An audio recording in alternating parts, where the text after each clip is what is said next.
16वां राजा पृथु ने कहा, हे नारद जी, यह तो आपने महाप्रभु शंकर की बड़ी अद्भुत कथा सुनाई है। अतः कृपा करके आप यह भी बतलाइए कि उस समय राहु उस पुरुष से छूटकर कहाँ गया। नारद जी ने कहा, उससे छूटने पर वह बरबर नाम से विख्यात हो गया और मानो नया जन्म पाकर उसने अपने आप को धन्य माना तथा वह धीरे धीरे जलंधर के पास गया। वहाँ उसने शंकर जी की चेष्टा कही। उसे सुनकर दैत्यराज को बड़ा क्रोध आया और उसने सब दैत्यों को सेना सजाने की आज्ञा दे दी। कालनेमी और शुंभ निशुंभ आदि सभी महाबली दैत्य तैयार होने लगे। एक से एक महाबली दैत्य करोड़ों की संख्या में निकलकर युद्ध के लिए तैयार हो गए। महाप्रतापी सिंधु पुत्र शिव जी से युद्ध करने के लिए निकल गया। उसके आगे महर्षि शुक्राचार्य और छिन्नसार राहु हुआ। फिर तो उसी समय जलंधर का मुकुट खिसककर धरती पर आ पड़ा। आकाश में मेघ छा गए और बड़े अद्भुत हुए। उधर इंद्र आदि सब देवताओं ने एकत्रित हो कैलाश पर जाकर शिव जी से शब्द शांत कहा और यह भी कहा कि आपने जलंधर से युद्ध करने के लिए जो भगवान विष्णु को भेजा था वह उनके वशवर्ती हो गए तथा लक्ष्मी सहित जलंधर के अधीन होकर उसके घर में निवास करते हैं। अब देवताओं को भी उनके यहाँ निवास करना पड़ रहा है। अब वह सागर पुत्र आपसे युद्ध करने आ रहा है, अतः आप उसे मारकर हमारी रक्षा करो।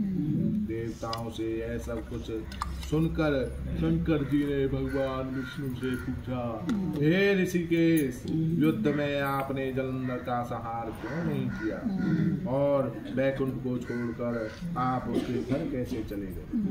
तब भगवान विष्णु ने हाथ जोड़कर शिव जी से कहा, उसे आपका अंशी या लक्ष्मी जी का भाई होने के कारण मैं नहीं मारा।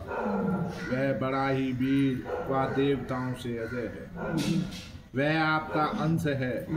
मैं सत्य कहता हूँ कि उसे कोई भी नहीं मार सकता।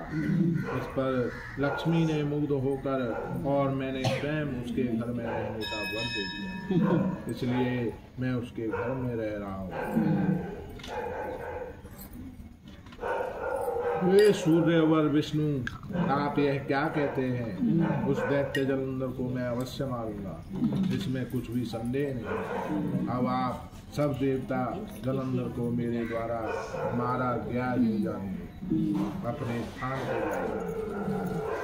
जब शंकर ने ऐसा कहा तो सब देवता संदेह रहित होकर अपने स्थान को चले गए।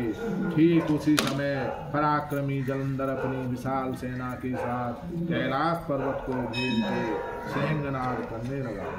दैत्यों के नाद और कोलाहल से शिव जी क्रुद्ध हो गए। उन्होंने अपने नंदी आदि गणों को उसके साथ युद्ध करने की आज्ञा दी। कैलाश पर्वत के पास भीषण युद्ध होने लगा।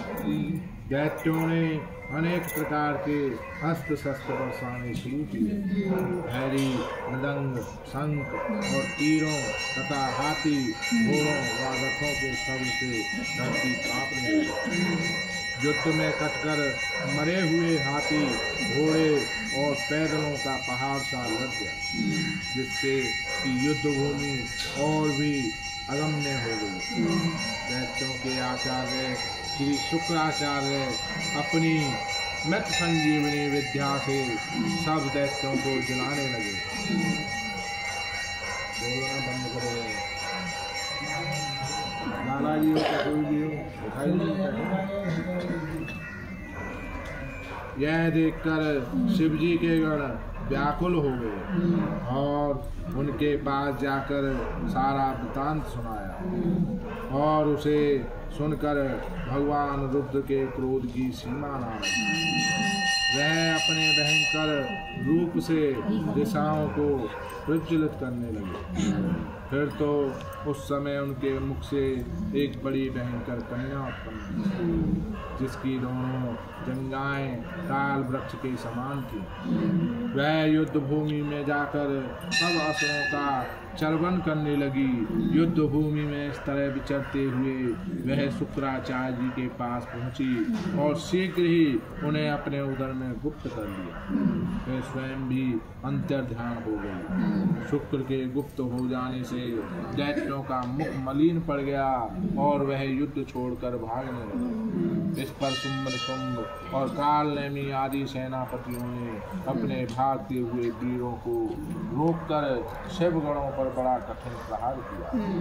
और ऐसा कि शिव जी के नंदी आदि वीरगणों ने, जिनमें गणेश और स्वामी कार्तिकेय भी थे, उन्होंने अपने गणों को रोककर दैत्यों से भीषण युद्ध किया। बोलिए कार्तिक भगवान की जय, के महारानी